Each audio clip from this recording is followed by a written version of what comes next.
日前，日本前首相安倍晋三2度提及要与美国核共享的言论，引发舆论高度关注。现任首相岸田文雄表示，日本政府的立场不认同这种言论，但又称政党可以讨论。如此矛盾的表态，反映出日本自民党高层对危险的拥核持怎样的态度？日本政府是否借安倍卸任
否会讨论核共享政策，他再次否认，称考虑到无核3原则，日本政府不会讨论这个问题。不过，岸田文雄也表示，日本各政党是可以讨论的，意思很明显，就是不反对。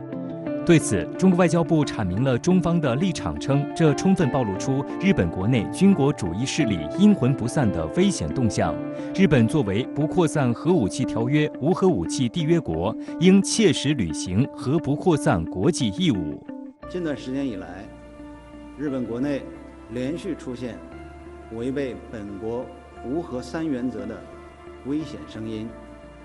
不得不让亚洲邻国和国际社会对日本能否走和平发展道路产生强烈质疑。中方对此表示严重关切，并敦促日方谨言慎行，在维护地区和平稳定方面采取负责任的态度。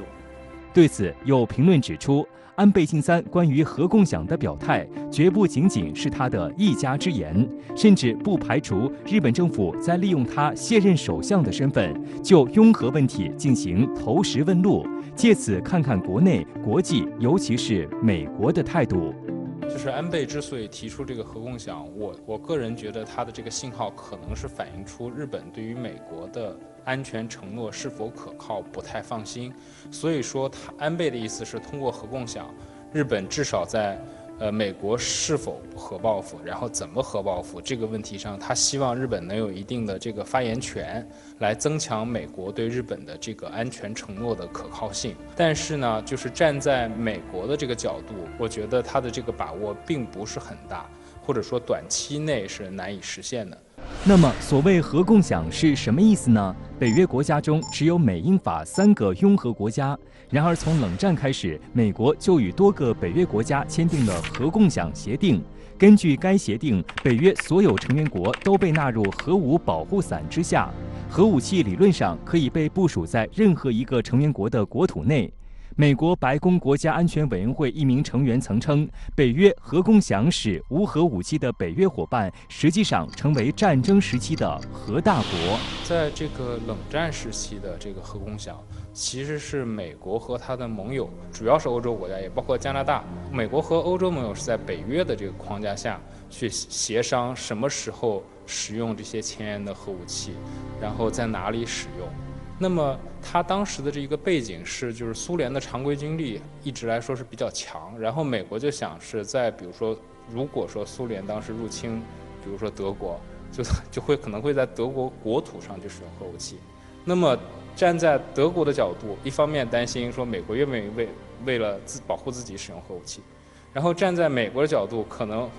会觉得说这个，那我自己有美国人去往德国的国土上